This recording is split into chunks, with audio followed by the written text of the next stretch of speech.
Welcome to the Cool Things Entrepreneurs Do podcast with your host, Tom Singer. In each episode, we explore the interesting lives of business leaders, entrepreneurs, solopreneurs, and others who have a healthy dose of the entrepreneurial spirit. It is time to explore something cool. Now, here is your host, Tom Singer. Hey, and welcome to another episode of Cool Things Entrepreneurs Do.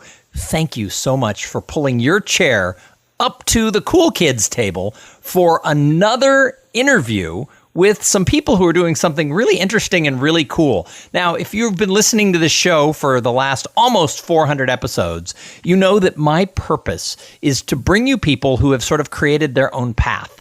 I don't like any show to be like a show you've heard in the past. I try to shake it up with entrepreneurs, solopreneurs, business leaders, people inside companies who are just sort of entrepreneurial, and people who have really just figured out their own way to go do what they want. I call the show Cool Things Entrepreneurs Do because there are so many cool ways to live your own life and create your own path when it comes to your career. So today's show, I don't think I've ever interviewed a whole family before in one setting. So today's show is kind of interesting because it's a mom, dad, and their son, and they have truly created their own life. So I have with me today Rick, Tanya, and Pierce Curran. Pierce is currently 17. He's about to turn 18. He works with his mom and dad. They have a company called Scaly Adventures, which is part of their organization that is called Boundless Limits International. And what they do is they film a TV show, but they also speak and really help people overcome their fears. Now, I'm sitting here watching them on video. You only have the audio. They have with them a boa constrictor, some sort of giant lizardy thing, all kinds of like a snake, all kinds of scary little creatures. And he's got a lizard on his head. So, that is definitely, if you want to overcome your fears, all you have to do is hang out with these people, and they're probably going to put some sort of reptile in your hands. But I met them at the National Speakers Association Winter Conference. It's taken me about 6 months to figure out how to get them and their creatures on this show. But I think we're going to talk today really about some important stuff about overcoming fear and about crafting your own path, and maybe a little bit about working with your family, because I know a lot of people, working with your spouse or your children, that's to some people a great idea. To other people, that is frightening. So, hey, Curran family, welcome to Cool Things Entrepreneurs Do. Awesome. Thank you. Thank you, Tom. So tell me a little bit about what your business is. Our business is Scaly Adventures, and basically what we did was we did something insane. I got... in 2010 or 2009, rather, I got a phone call that said, hey, you've been doing this $200,000 a year sales job. Well, guess what? In 3 months, it goes away completely. So, you talk about fear. That's a pretty scary thing. And I got to say, it was my wife, Tanya, who really saved me because she said, you know what? You're done. We're going to do something different. We're going to have fun. We're going to figure out a way to make it work. And so from that, we started writing books and releasing CDs and really wasn't 100% sure what we were going to do exactly, but we knew we were headed down the path of being on a journey as a family. And then one day I found a snake in the yard. And like any great dad, I gave it to my son. I didn't know anything about snakes. So Pierce would have been about 10 years old at that time?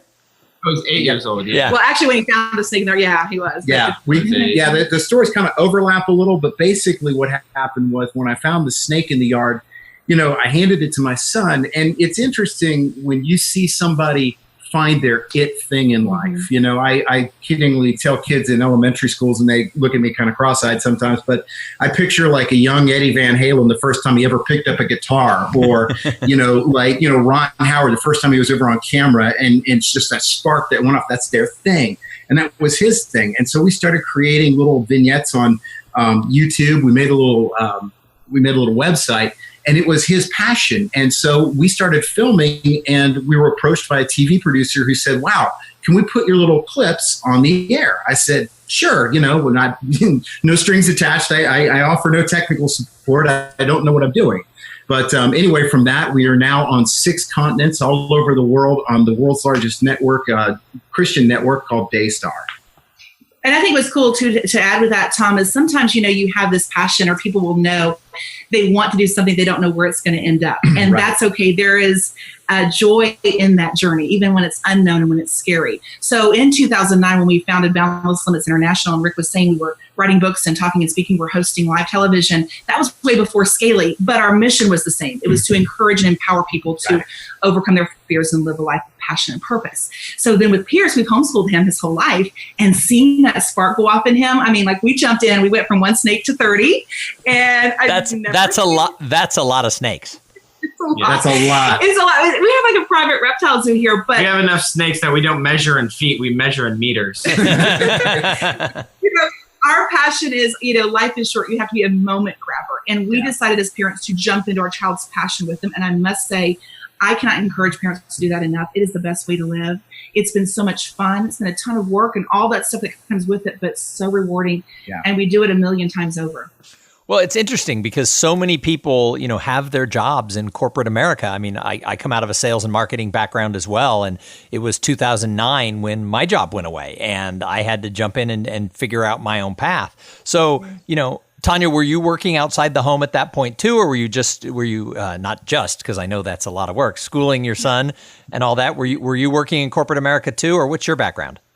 I was not. I was actually a teacher in public and private schools before Pierce. So my education is my background and that's my degree. But when we had Pierce, I knew I wanted to stay home and homeschool him. So that I was at home. And so that was what made it even more. I was going to say, doesn't that make, I was thinking, safety net. Your wife has this, great job, but there's no safety net. And I really, this is a calling for us. And that's why sometimes you have got to listen to that still small voice that leads you and guides you and says, it's going to be okay, versus the craziness that's happening in your head. And you're looking at your bank account and saying, this does not make sense.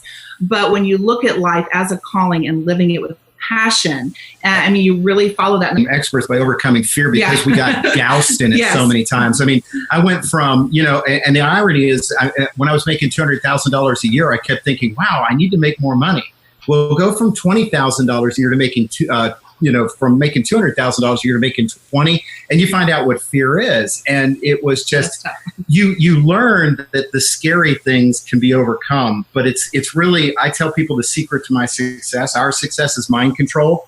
We can control what goes on in our mind, and that helps control the environment around us. If we panic, the world panics. But if we stay calm and focused, then we're able to accomplish so much more. I think telling that to your child too, that's an invaluable lesson that we wanted to pass to Pierce. That, as he's making his life decisions and in the future, that he can learn that he can create and shape, his destiny. He makes these choices, and we did not want him to live in fear. Yeah. Well, and that's one of the things I was going to ask Pierce. I mean, you were 8 or 10 years old when this went down and maybe too young to fully understand, but did you realize that we're starting fresh here? I mean, did you understand the financial implications of what your family was going through?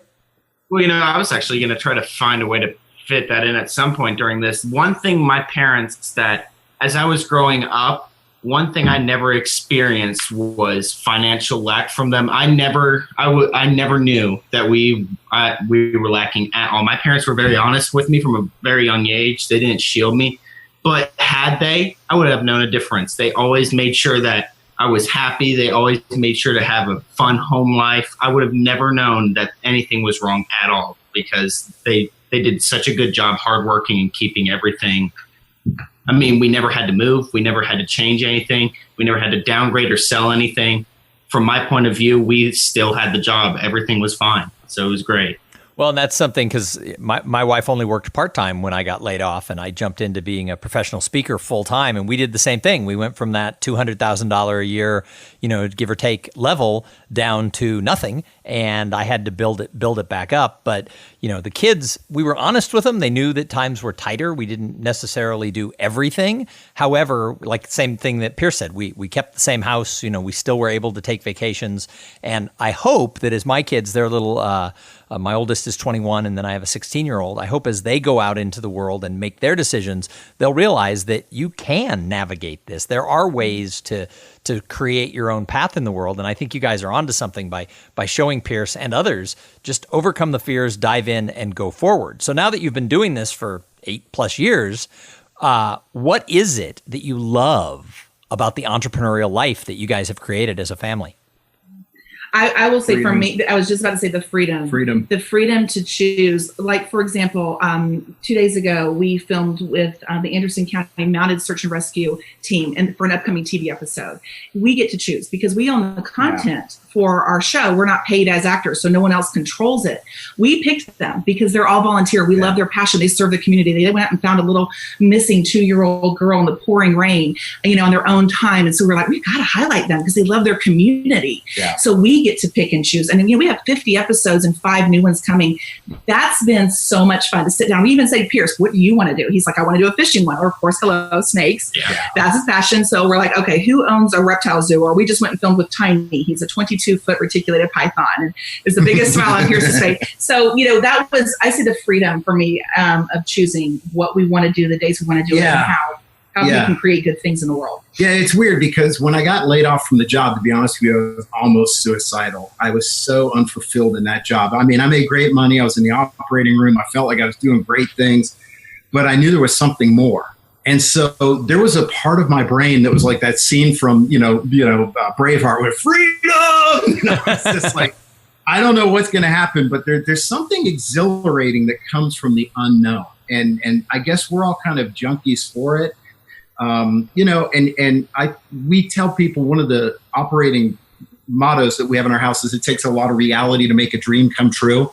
I've had to sell my beloved car that I've owned since college. I sold my gun collection. Wait, back up. What kind of car was it? It was a Toyota MR2 Mark I. He loved that car. It was 1986. I bought it with my combat pay from Desert Storm. And then I went through that, and I sold my Omega watches. I sold countless other things, my antique gun collection, all of that. But I did that for the purpose of fueling the dream. And that's the thing I think is when you're going for something, as you know, Tom, in order to get what you want, you've got to give up a lot of what you think you wanted, but you really don't need. I never drove the car. I rarely wore the watches. I mean, so in the end, it was kind of like ripping off a Band-Aid. Once I got through the sting, I don't miss it. But I love being with these folks, and that's the only thing that matters to me. I think that, in life, you have to pick the things that are valuable to you. So, of course, having nice things is great and all that. But at that time in our life when we were at Crossroads and the money would propel us and fuel us forward to the next thing because we weren't using the item, that was worth it to us. So it wasn't that big of a loss that we thought it would be. Yeah. So what's it like working with your whole family? I mean, this is something that, is the jury's sort of out. Some people are like, yes, I would love for my husband or my wife to join me in my business. Other people are like, no, we need to have that division. So what has been your experience as a family? Because it's not just the two of you, it's the three of you. Right. And I was going to say Pierce too. Yep. Go for it. No. Okay. Honestly, Tom, I drive her insane. No. That is the honest to God truth. I am like a 12-year-old without Ritalin most of the time. I have ADD. I've had it ever since I was a kid. And so it's very hard for me to concentrate. Now I get on the set and I'm like, I go nuts. Oh, we can do this. We can do that. We can do everything else. And she's totally like, well, we need to get this done, this done, this done. And so I'm so happy that I have somebody who's got that personality of organization. And Pierce, the great thing about him is he'll try anything once. I mean, we've held cobras, tarantulas. Within reason. Yeah. No, you will. You have. Except for emus, he's cool with pretty much everything. That's a weird thing that you'll hold a cobra, but not an emu. Okay, anything that has a brain the size of a walnut and feet that can disembowel you should not be trusted. I must say that is oxymoronic. We just filmed with another emu, and he would not get in the enclosure with it. I did the same. And yet, a month before, we all three hooked and tailed a cobra. So we're holding this cobra. I just got to say, too, it's been a blast. It's a lot of work, and the boys. It's you have to have a balance, especially when you homeschool and start a business together. You're together a lot. So, it's not for everyone. And that's the whole beautiful thing about life. Yeah, I was going to say, I travel a lot and I have a kid 1,000 miles away in college in Pennsylvania. And then I have a daughter in high school. I think my wife likes it that we're all out of the house for, either several hours a day or in my case, several days a week. Exactly. And that's the beautiful thing about life. Every family is different. When we do our live presentations, because we speak in schools and we travel with our reptiles and we do the educational programs, we always say that. Do the life that works for you. Yeah. Don't copy anyone's. Don't look at something. No one's life is perfect and there is no cookie cutter. So if that doesn't work for you, don't feel bad. Just do you. Do what works for your family. And that's what we embraced for us, because we had a lot of people that told us we were crazy. I mean, absolutely crazy. And I've had moms saying, I would never have that in my house. I would never do this. I could never, on and on and on. And I'm like, that's great. For me, this is what works. And we have made it work, and we've had a blast in the process. Plus, she gets to monitor me at all times. I was just going to say, as a 17-year-old, how do you feel about the fact that you're never more than 2 feet away from your parents all day? Let's just say I've never been to a party before. So that brings up a question. Pierce, you're almost 18. Are you going to go away to college, or are you going to stay close by and be part of the business? Do you know what you're going to do? I'm going to stay a part of the business as long as I can, but I'm going to go to college, or sure. There's going to be a firm boot in my butt to go to college. You will. You will for sure. It's more of a high heel, I think. Either way, but I'm going to do my first 2 years at a local technical college, see how that works, get adjusted to that life. I'm going to try to live on campus and see how it works. And if I get my tail kicked, then I'll come home and I'll figure out where to go that's local. Well, or if I love it, then I'll probably go somewhere else in like coastal South Carolina or something like that, and then I'll try to stay in the show as much as I can. Absolutely. So I have a 21-year-old who wanted to go away, and she has gone away, and she hasn't been home since Christmas, and we're now into the summer, and she probably won't be home till Christmas this year, although we'll go see her in September for my wife's birthday. We're going to do a family trip, and we've chosen Pittsburgh. I don't think my wife ever expected to spend, a big number birthday in Pittsburgh, but that's where we're going to go because that's where our kid is. But she has gone off, and she has just started her own life. She's got one more year of college, and she's very independent. And other people are like, nope, I want to live down the street from my parents. And I think, like we were talking about business, I don't think there's a right or a wrong answer. I think you have to find your own way in this world. Exactly. Yeah. I mean, exactly. And we have told Pierce that as well. As far as all the hopes and dreams we have for him, he will accomplish those. I don't have a certain path he has to follow, because really, when you look at our life, a big part of our life that we don't mention a lot of times just because of time is in 2004, I was in a coma and I was given 2 hours to live. So our life went to the left. So Pierce was 4. They told Rick to bring him in to say goodbye, that I was not going to live. Then after I did live, I still couldn't hold Pierce for 6 months, couldn't go up and down the steps. I ended up on 18 prescriptions a day. So it was a nightmare. And so, that was completely unplanned. So you can have all these great, wonderful, lofty plans for your life. And goal planning is important. Of course, I'm not taking away from goal planning. But when something comes in your life that changes it, makes it go to the left, you have to be willing to be flexible and change your vision and make your new normal. And the new normal is beautiful and it's okay, even if it isn't perfect or what you perceive. So as far as going back to Pierce, whatever he accomplishes and whatever path he takes, we'll be super proud and we're super excited. And he's always welcome to do stuff with us. We've told him that. Yeah. Or if his studies take him in a different direction, then he can go for it. Awesome. So what advice do you have for people who listen to this and think, I want to make a big pivot. I want to start my own business, maybe as a family, maybe alone, but they want to do their own thing. They don't, like you said, a lot of people said, oh, you're crazy to do that. And I would never take my kid there or do this. I agree. I think that, there's a lot of naysayers out there. I mean, I had a lot of friends when I started my business who, the joke is they had a secret poll till I would go have a job again. And so far I'm at 9.5 years. So I think I win the poll. But, what advice do you have for people who want to go do their own thing? I think there's 2 things. Number one, never burn a bridge. I still do the job I got laid off from 7 years ago. I still do that. So sometimes you're going to have to humble yourself to elevate yourself.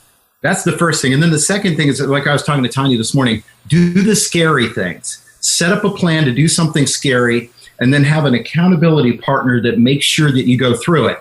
We work with a lot of people at schools who will come, I've never touched a snake. I'm terrified of them. And I'll say, are you ready today to make a difference and change? And when somebody actually punches through that fear barrier and touches one of our boas, I know nothing's going to happen to them. I know they're safe, but they don't. But once they touch that animal, there's something in them that snaps, that says, if I can do this, then the next scary thing that comes along in life, maybe I can draw from that experience and say, I'm ready for the next scary thing. So I always tell people, don't put yourself in danger, but do the scary things, do the uncomfortable, become very comfortable in the uncomfortable, because the truly successful people, that's where they operate. And I actually, go ahead. I was just going to say, my 3 words would be go for it. Go for it. Well, and your part about the scary kind of mirrors something that I've been doing since March of this year. So I met you in February. So in March, I got invited. It was actually at the winter conference for the National Speakers Association. Drew Tarvin, who was the humor in the workplace guy who did that wonderful sort of virtual reality presentation that last day. He and I are friends, but we're not like best friends. I was going to be in New York where he lives, and he said, if you come to New York, I'll take you to open mic night. Now, he's a professional comic and improv guy, and I thought he meant come watch me work on new material. And I was with Phil Jones, and Phil shook his head and said, that's not what he's saying. He's saying he'll take you to open mic night, but you've got to do a 5-minute set. And my initial reaction was, no way. There's no way that I'm going to go do that. And Drew's reaction was, why not? And I said, I'm not that funny. I'm not this. I'm not that. And it was just a million excuses. It was just chicken shit stuff coming out of my mouth. And he goes, look, I'm not going to make you do it. But have you ever wanted to? And I said, of course. Especially when I was younger, I loved going to stand-up shows. I loved, all the comedians of the 80s and 90s. And I said, I always thought about doing it. And he goes, well, it's 5 minutes. You're in New York. No one's going to know you. I know a great place that's really welcoming to first-time people. And so I went with him a month later, 6 weeks later, when I was in New York, and I did a 5-minute set. Now, as I tell everybody, Seinfeld is not worried about job security because I did open mic night. However, I've now done it over 10 times. And I continue to go when I travel. Lots of times, I could watch Netflix in my hotel room, or I could find an open mic night and go for a couple of hours.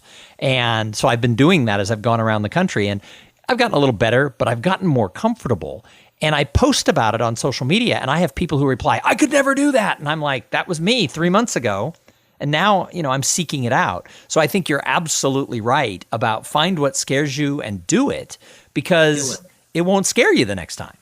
Yeah, I like that. By the way, I've seen your post on that, and I had even told Rick on that since I do all of our social media. And I was like, I love that you're challenging yourself for that, because this is how you grow. Yeah. And Rick and I, we are fear crushers. Like if something is scary to us, we want to decimate it. We must conquer it, because we will not allow that to reign in our life or rule in any way. Once fear takes a root, it grows the tree.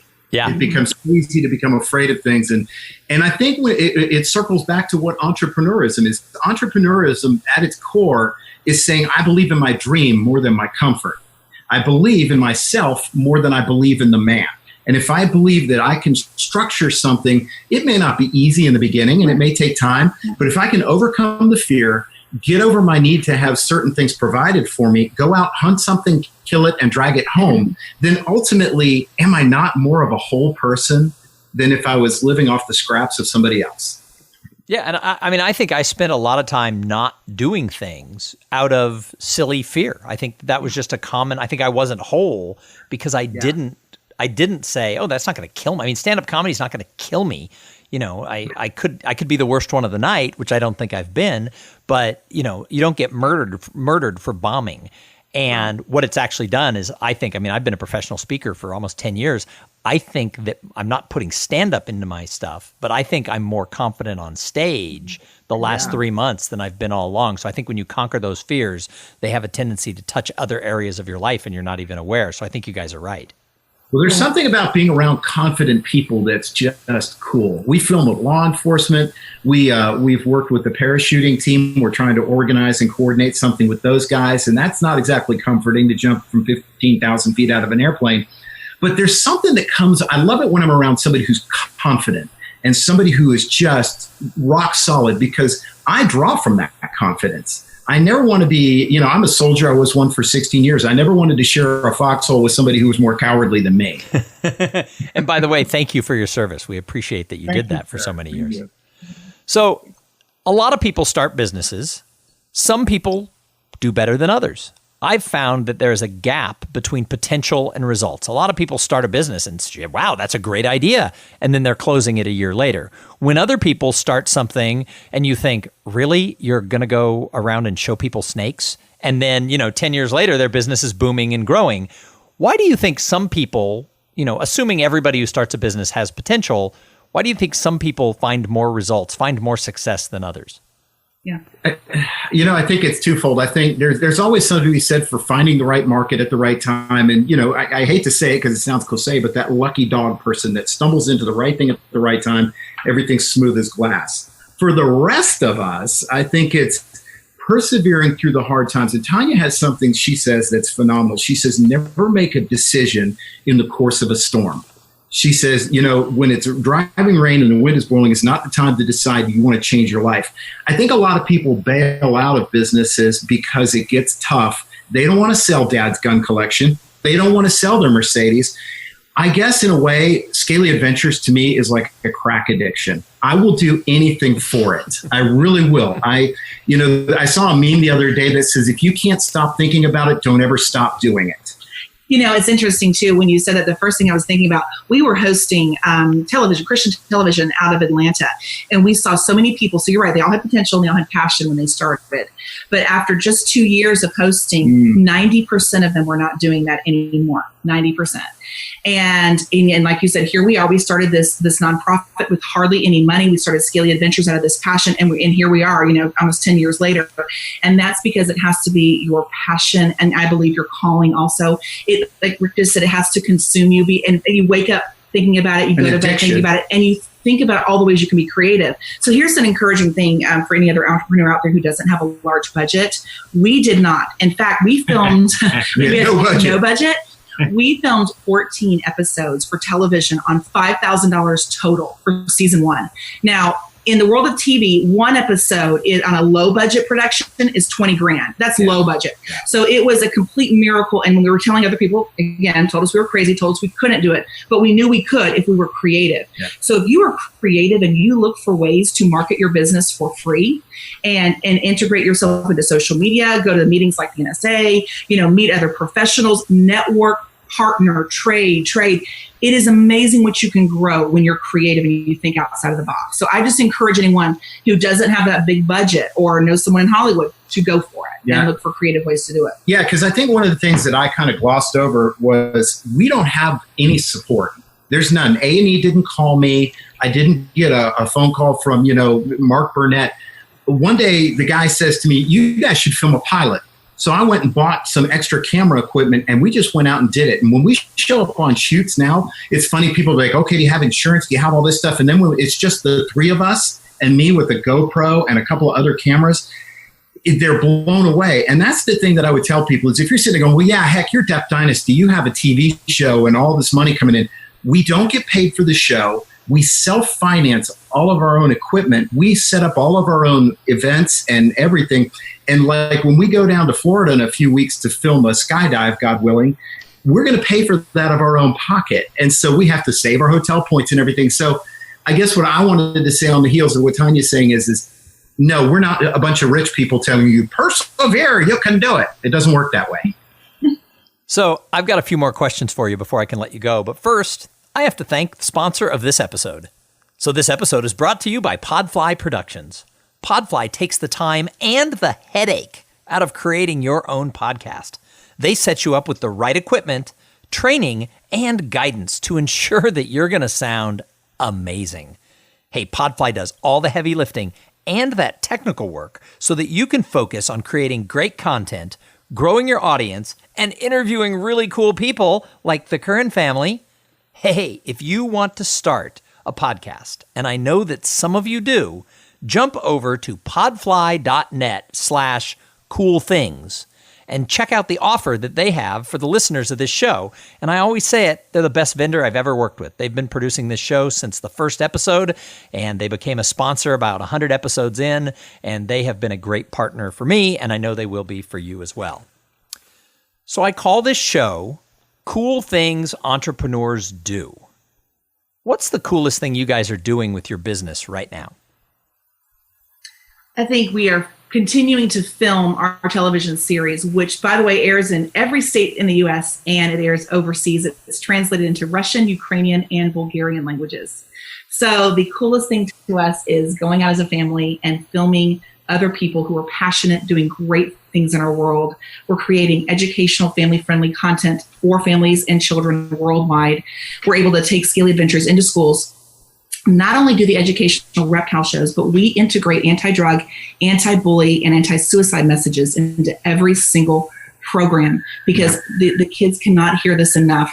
So it's amazing to stand on stage, share from our heart with these kids, and have them connect with us on social media so we can stay connected and interacting with our audience even after we've left. It's really, really cool. And the coolest thing is doing is as a family. Yeah, definitely going into schools, because it's one thing to be on TV. It's another to stand in front of your target audience and see that you're making a difference and you're moving the needle. And, you know, when you turn on the news and you see things about school shootings and things like that, I'm convinced of one thing, and that is this. We have to show young people that they have a purpose and a place in this world. That erases suicide. That erases murder. Because if you murder, you can't be, you're going to be in prison. You can't fulfill your purpose. And you have to have a passion. And part of what God placed inside of you has to be shared with the world, or it's totally ineffective.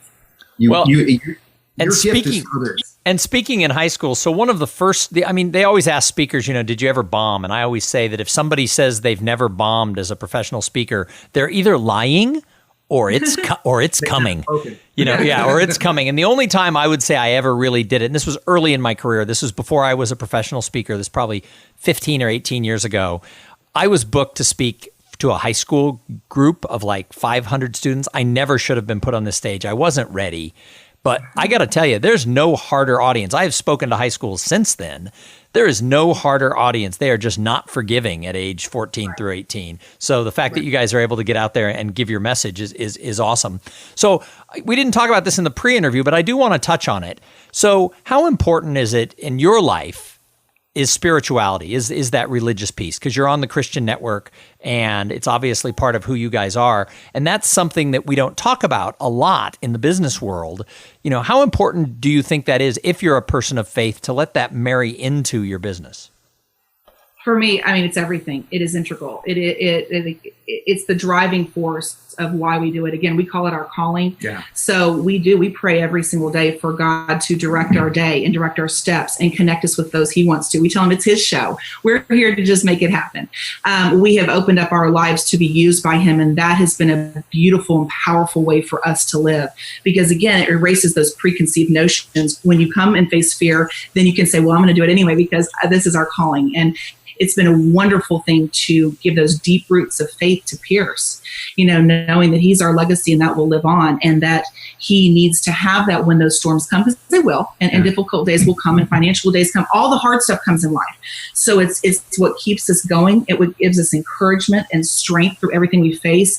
And it's kind of like, we wrote a book, actually, when we after we founded our nonprofit, which is Boundless Limits International. We wrote a book called On Course: Strategies for Successful Living. And Rick took the picture of the front cover of a book when we were on a boat in Charleston, and it's got a compass on there talking about, and that's what we named it, On Course, just keeping your life on the course and that path that God has for you and that what you want for your family. That's very important to us. Yeah, I think that faith is what makes sense of the good times and the bad times. When I'm on stage and I'm speaking, it's interesting because I feel like God told me 10 years ago that I would be speaking to children, which at the time I said, good God, you're crazy. I don't do any of that kind of stuff. And now I walk on stage in sometimes an inner city school and I'll look down and I'll see a sea of children. And I know exactly, because God said to me, those are my little princes and those are the people that I want you to speak to. That's what I created you to do. So I know that I am in the zone when I am standing on stage. And likewise, faith also helps me during those days when I don't feel like a rock star, when I don't feel, when I can barely pay my bills, and when I have to do 6 jobs to support my family. And I'm like, God, do you have a purpose for me? And it's like, yes, but you've got to be patient, and faith teaches us patience. And and at the end, I'd rather God run my life than I run my life. And I will say this too, as far as being in business, there's a great way you can do this too. So you can be a person of faith and be driven just like we are. And we call it covert Christianity. Yeah. So, for example, when we go into a public school and we cannot talk about faith openly, which we understand that, you can still say things like you were created to do great things. So there's a way you can still integrate your message of positivity without being overtly Christian. So this is the same way in the business world. You can apply those principles of faith without being overt or offending anyone. I think there's an appropriate level of faith in the workplace, and I kiddingly tell business owners when I speak to them, I'll say, which one of the 10 commandments would you like me to ignore at your place of business? The one where I don't sleep with your wife, or the one where I don't steal from you? You know, people are just guided by a better compass. It's scary to me that people who don't have any faith, because it's scary that someone would be their own final moral authority. That's really scary. So I love to ask the people who come onto this show, I love to ask them, who is it that you admire out there in the world of entrepreneurship, in the entrepreneurosphere, if you will? Because I think that great entrepreneurs are observers. So I love to know, who do you look at and say, wow, they're doing cool stuff? Yeah. Well, you know what? I know for me, when he's passed away, but his family still lives on, Steve Irwin. When we started this show, that was something we were really watching. We loved his passion. Of course, Pierce, thought he was awesome and stuff, and in the field and picking up snakes.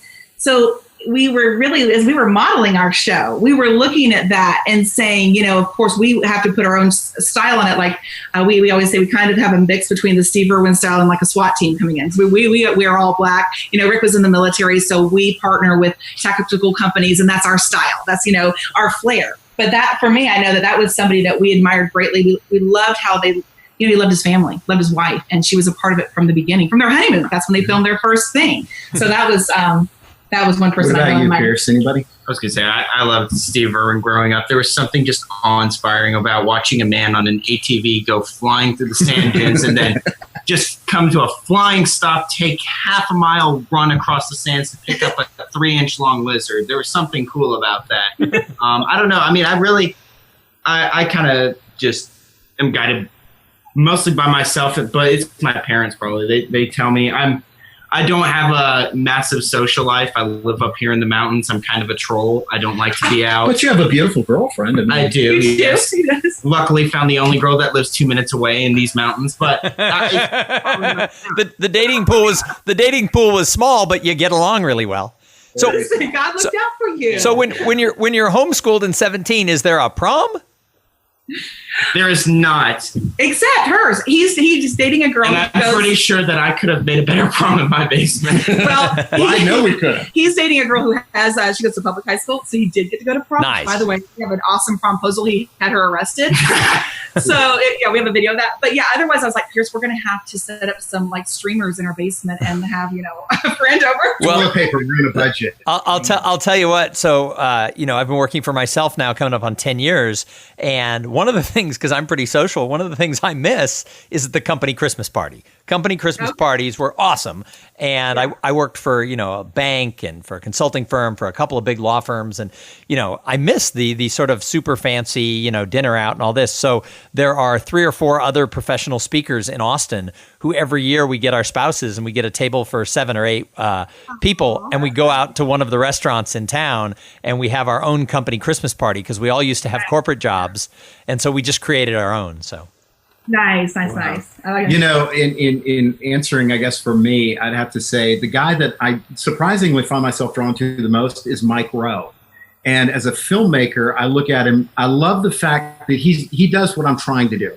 He goes out, he finds interesting people who most people would look right past, and he tells their story. And he's passionate about their story. And at the end of the day, I have 2 passions, 3. My family. I love speaking to the kids, but I love going out and finding the cop who's worked a beat for 20 years and telling his story to other kids in a positive way. And so when I look at Mike, he's been very successful at what he does, and I hope God blesses me with the same level of wealth and notoriety because I want to do great things with it.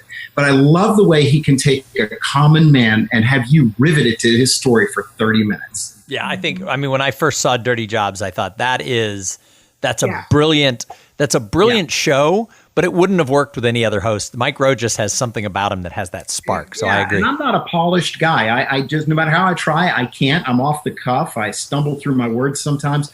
And wait, I have to interrupt you. What I love is I'm not a polished guy. You should have seen your son's face. He's like, nope, he's not. You just read it on his face. He's shaking his head like, nope. I'm raised by him. I know this. I am not a polished guy. No. At least you know it. Oh, that's Yeah. One thing I will say that was kind of interesting is that I went to this thing on Mondays. It was a gathering of homeschool children, so a gathering of all the nerds, you could say, and they would have a career day. And I can tell you, it was very hard having my dad, who worked in penile implants, come in for career day. Nice. We knew that he sold medical equipment. He had left out the penile implant part of that. That is true. Hey, listen, it's important if yours doesn't work. You know? Well, that would make sense. Yeah.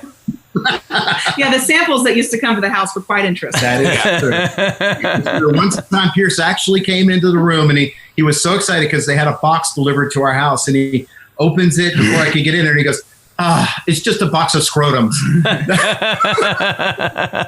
It was model plastic scrotums, but he was just like, it's just scrotums. Damn.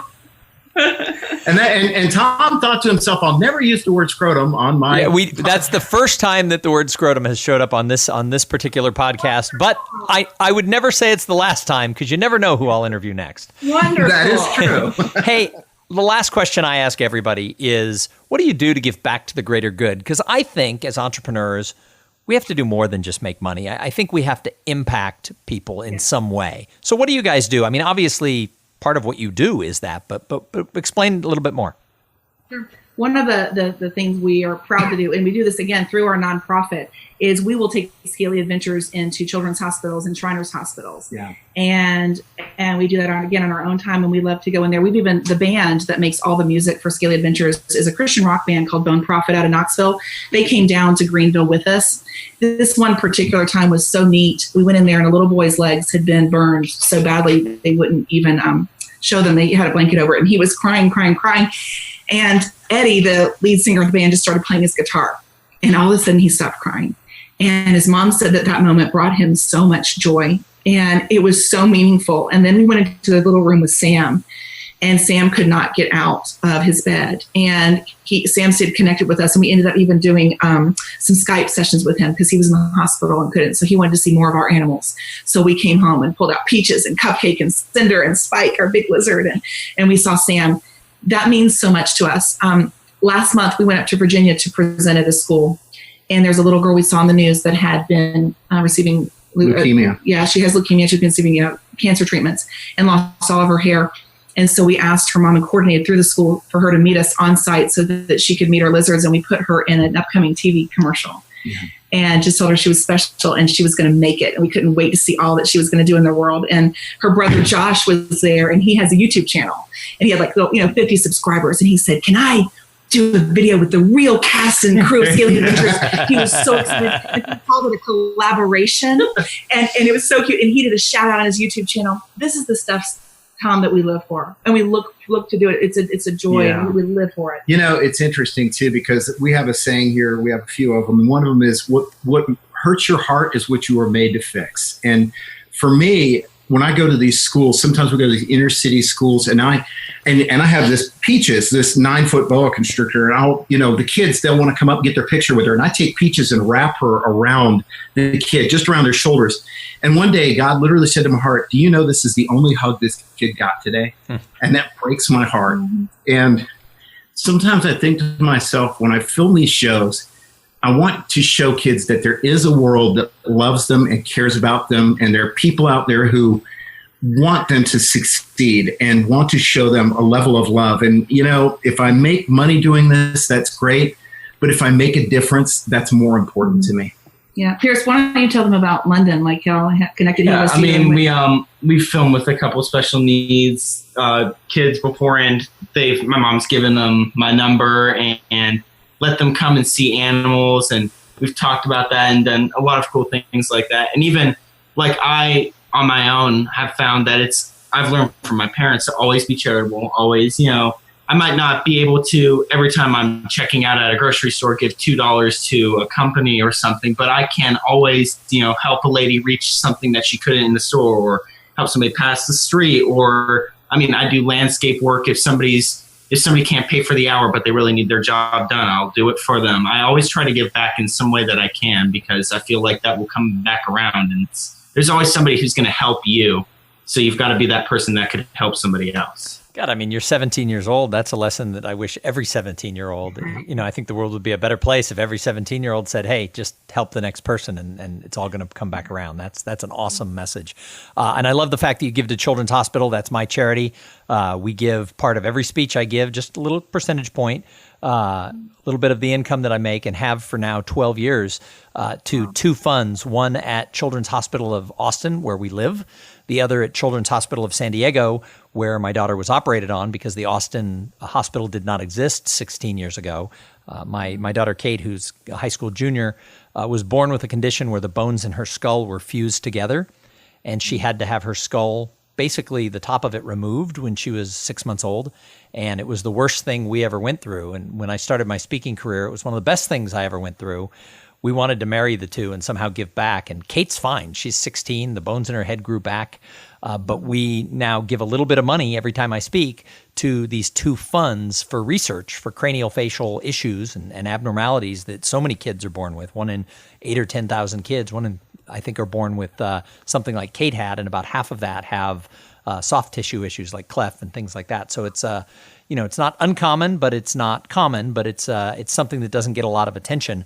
So we've raised and given, between money we've given and money we've raised, over $70,000 in the past decade to these two funds at these two children's hospitals. So I love it when people find a way to help the children's hospitals, because I think they are underserved, and they do such great work. Absolutely. Well, your audience reaches a lot of influential people, and one of the things that we always tell people is that you can get involved with Scaly Adventures, because we're not a business per se. We're an organization that tries to make a difference in the world. And one of the ways that we do that is we partner with companies and individuals, because there's a lot of schools up here in, for example, the upstate, in Pickens County, for example, can't afford to bring in Scaly Adventures. And while I would love to do everything I can for free, I have this pesky eating habit. And so we are always challenging business owners and companies to consider sponsoring a school for a day. And, you can put your logo or whatever on our marketing material, but it's amazing when we can come in there and we can spend a day talking to the school. The teachers come back and say, the kids have a better attitude. They learn things. We hit those core messages: stay in school, stay off drugs, don't kill yourself, don't kill somebody else. And so, if there's a listener out there who says, I want to make a difference in the world and nothing's really pulled my heart yet, understand this. When you reach into an elementary school, you are directly changing the future. Mm-hmm. Well, that's awesome. So if somebody's listening to this episode and they have to know more about Scaly Adventures and the Curran family, how do they find you? Awesome. Yes, our website is scalyadventures.com, and that's SCALY adventures with an S.com. And just so you know, too, we've got, a YouTube channel. We've got a Facebook page for every place we've filmed, probably about 20,000 pictures there. Instagram, so lots of ways to connect socially. But our website is scalyadventures.com, and then info@scalyadventures.com is our email. That is awesome. Thank you to all three of you for being here on the show. But I'll be honest, the parents are nice, but Pierce, you're the awesome one. So thanks for being here on the show. Yeah, thank you. Totally agree. We will totally give you props. You're the cool one. Well, it's known. At the end of the day, I stand up on stage and I tell these kids, I say, there's a lot of cool things I've gotten to do, from hold cobras to ride with cops. But the coolest thing I ever get to do is get called dad by this human being right here. I'm so incredibly proud of him. And at the end of the day, if I die with zero sum in my bank account, but I know that I've launched a great person into this world, then mission complete. So the other day I had a conversation with somebody who was trying to convince me of different ways I could scale my business, because I'm a total solopreneur. And some of it was interesting, and some of it I just had no desire to do. And I said, I'm really not interested in doing that. And they said, yeah, but you could build something that you could sell. And I said, well, maybe, but it's not where I want to go. And they go, what about the legacy you're leaving for your children? And it was like he was supposedly thinking he was pushing at my heartstrings because he wanted me to sign up to work with him on this thing. And I looked at him, I go, I've got that taken care of. It's called being a good dad. They don't need to, exactly. I don't need to leave them anything else. It's like, I gave them a good foundation, and pretty much that's all the legacy that I need. We feel the same way. That's our favorite title. We always said of all the titles, our favorite is Mom and Dad. Yeah, 18 years financial support is enough. You guys don't have to leave me anything. That would be nice. Wow, I wish my kids had that impression. My kids not only do they want the 18 years, they want college, and then they want things afterwards. But it's all. Oh no, I've already been known. I'm off the hook for that. We're cutting you loose, honey. You're gonna fly. I built a launching pad, not a landing strip. That's right. That's awesome. Hey guys, thank you so much for being on the show. And I say it every single week to everyone who listens. Thank you for being part of the audience. Because if it wasn't for you, why would we even have a show? I'm having a great time hosting Cool Things Entrepreneurs Do. We're coming up on 4 years, 400 episodes, over 350 entrepreneurs interviewed, and it's been a great learning adventure so far for me, and I know for a lot of the audience. So if you like the show, please jump over to iTunes, subscribe, leave a positive review, and then go tell everyone you've ever met. That's all I ask. Just tell everybody to listen to Cool Things Entrepreneurs Do.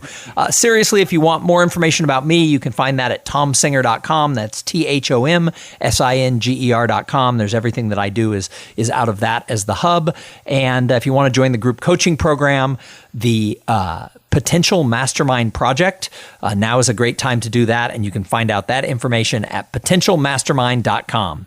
Hey, we're going to be back in a couple of days with an interview with somebody just as cool as the Curran family. But I'm guessing they will not have giant lizards and snakes with them when I interview them. But we're going to be back in a couple days. I'm going to challenge you in the meantime. Go out there and have a great day. Thank you for being part of the Cool Things Entrepreneurs Do podcast. Without your participation and listening to these conversations, there is no show.